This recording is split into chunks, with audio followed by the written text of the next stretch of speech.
Hoje a presença do jornalista e escritor Laurinho Goltara. Escritor mais recente, né, Laurinho? E jornalista, assim, desde que Vasco Fernandes Coutinho chegou aqui, né? Perfeito. Inicialmente, obrigado pela deferência. Eu, na realidade, sou da velha guarda do jornalismo capixaba, né? Eu tive 6 anos direto em redação, 1976 a 1981. Depois passei mais um período. Na realidade, eu deixei a redação na ocasião, para começar a minha vida na área de comunicação empresarial. Foi no Bandes.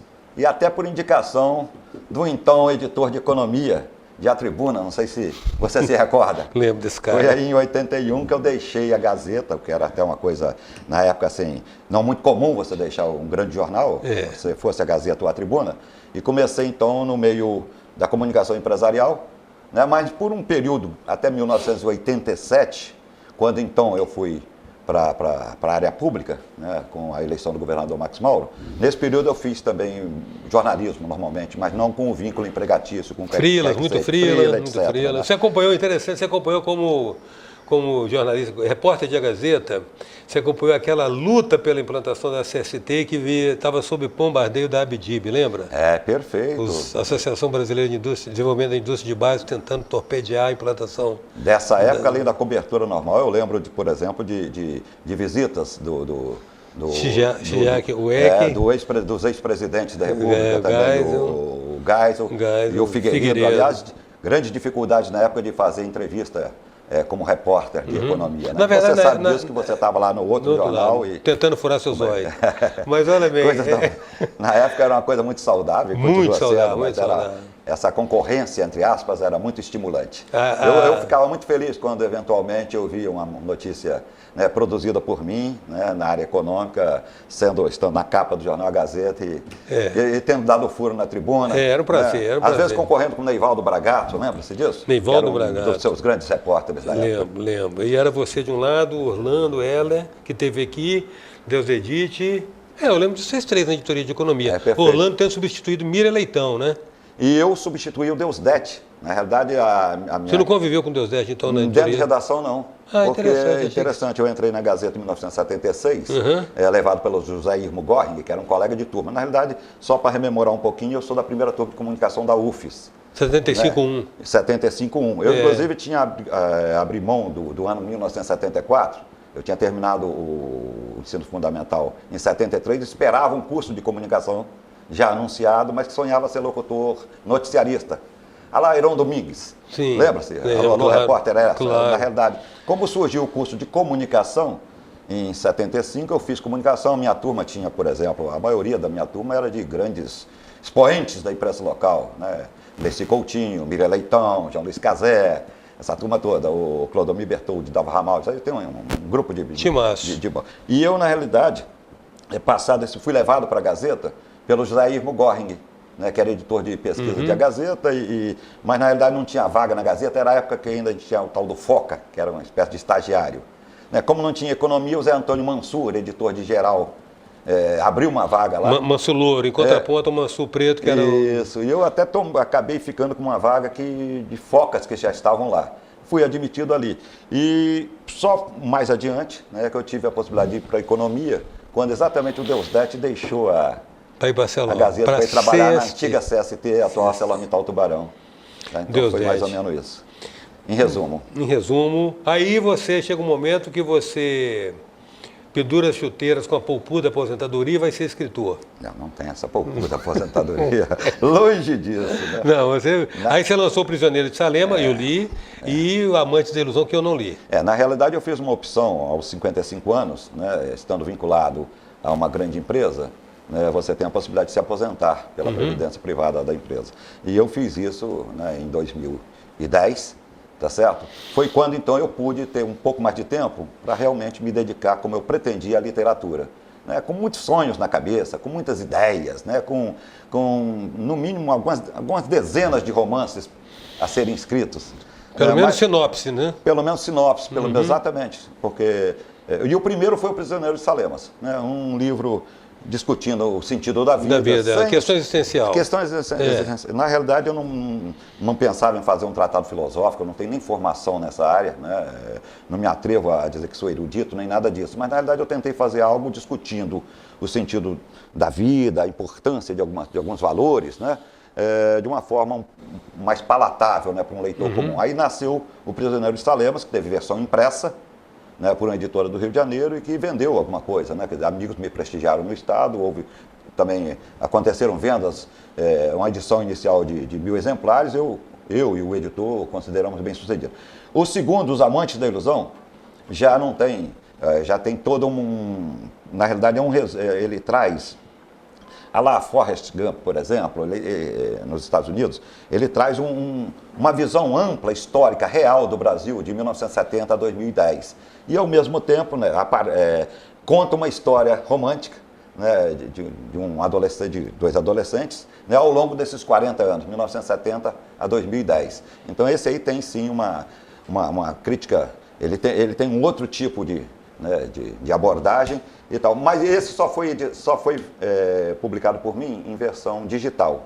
Tá? Os custos para você publicar hoje no Brasil, né, ser escritor é complicado.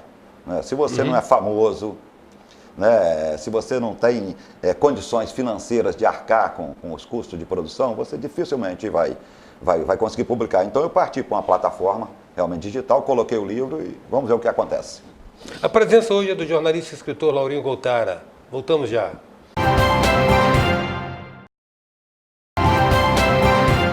Voltamos com a presença do jornalista e escritor Laurinho Goltara. Laurinho, a gente rebobinou rapidinho, tanto que pode, no bloco pequeno como aquele, um pouco da sua trajetória profissional, tanto de coisas que você já fez.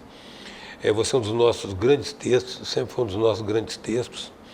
Agora, você rebobinou os anos 70, anos 80, anos 90, né? A primeira década desse século, você viveu os anos de chumbo. Que leitura você está fazendo do atual cenário político?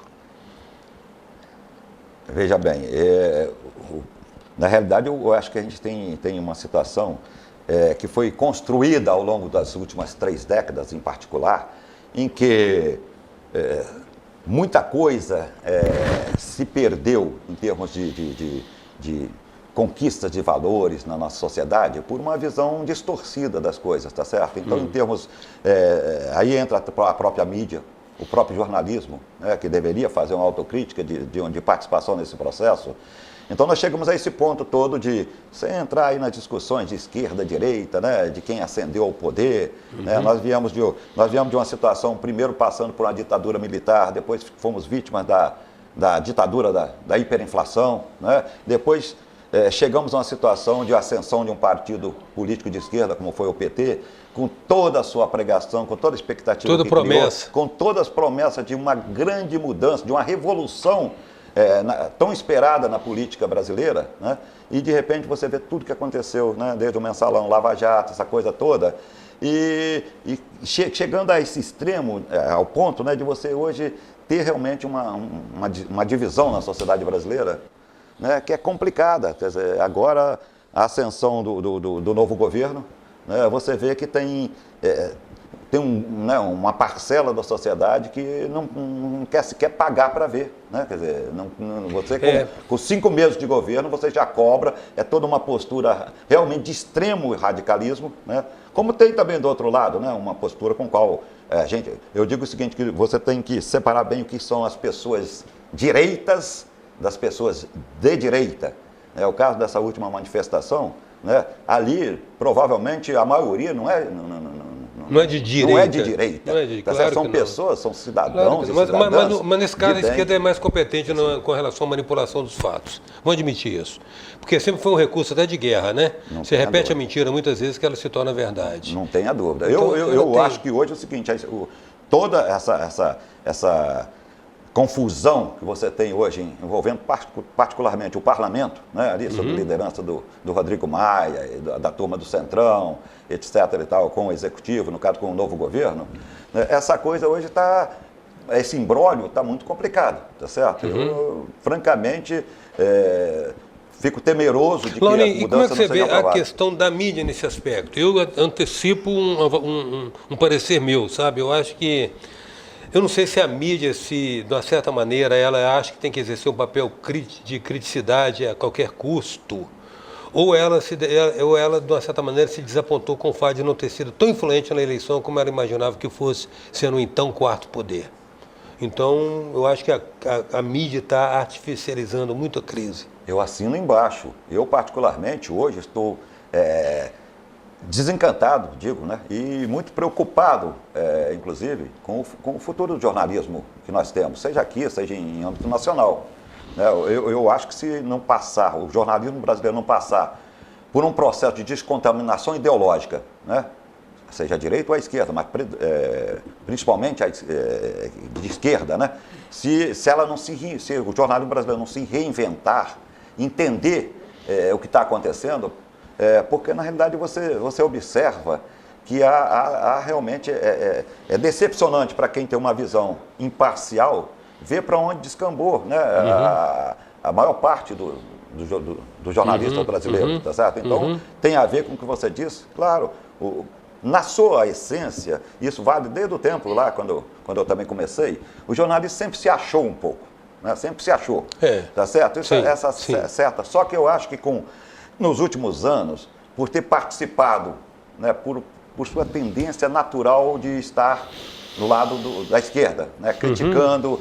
No passado o jornalismo teve o quê? O foco era único. Né? Redemocratizar o Brasil era um foco comum, contra o arbítrio. Era contra o arbítrio. Com o fim disso, o que aconteceu foi que a coisa degringolou, tá certo? Você tem contra o quê? Né? E aí você, a favor de um governo, a favor de outro. Não tem Cai no maniqueísmo. Não tem um inimigo comum ali mais, como tinha a ditadura, o arbítrio, o objetivo. Então, aí você vê hoje correntes à direita, são poucas, mas você vê muito esse engajamento da esquerda ideologicamente, né, nos últimos anos, e a essa altura está difícil eu não sei como que vai acontecer esse processo, mas eu acho que, contaminada como está o jornalismo brasileiro, e você vê ali o colunista no blog colocando, por exemplo, fazendo comparações esdrúxulas da manifestação de dia 26 com o dia 15, misturando alhos com bugalhos propositadamente. Aquilo não é jornalismo, é militância. Mas isso ainda é persistência de um condicionamento de que antigamente a versão da mídia era unilateral, né? Era a versão que era dada a conhecer a sociedade. Hoje a sociedade tem as alternativas, incluindo aí as fake news, que é uma coisa a ser discutida nesse novo cenário de comunicação, mas a verdade é que a mídia perdeu o monopólio da informação.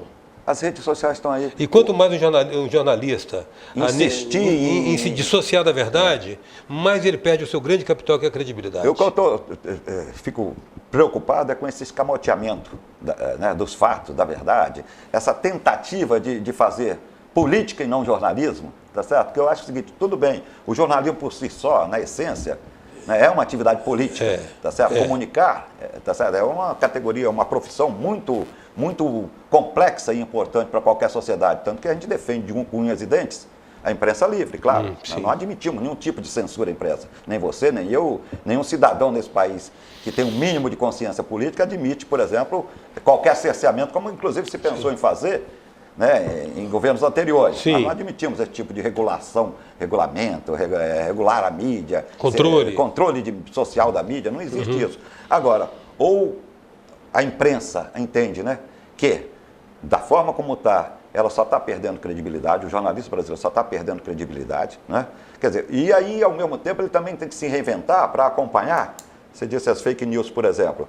É um universo todo novo, fora de controle, que mesmo lá no Facebook, no WhatsApp, você fica demorando saber. Você viu na última manifestação que muita gente publicou fotos da terceira ponte de Vitória com 150 mil pessoas, né, que é dada a eleição do Bolsonaro e não da manifestação agora. E as pessoas publicam e aquilo se multiplica e você tem hora que perde. Talvez o jornalista tivesse até a obrigação de ajudar a mostrar o que é fake news, o que é verdade. Na verdade, se tivesse credibilidade, ele faria isso. Essa é a grande deixa, essa é a grande oportunidade. Por isso que o jornalismo verdadeiro não se acaba, embora os veículos tradicionais de mídias terão que se reinventar, né? Perfeito. Mas olha bem, a informação hoje é produzida tsunamicamente.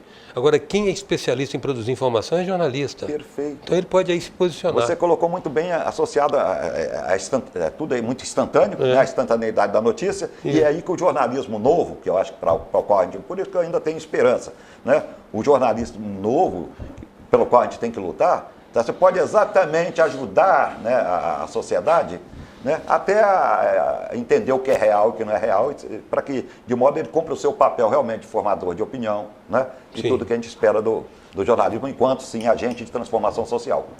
Agradecer, Laurinho, quero agradecer muito sua presença aqui. Prazer tê-lo aqui.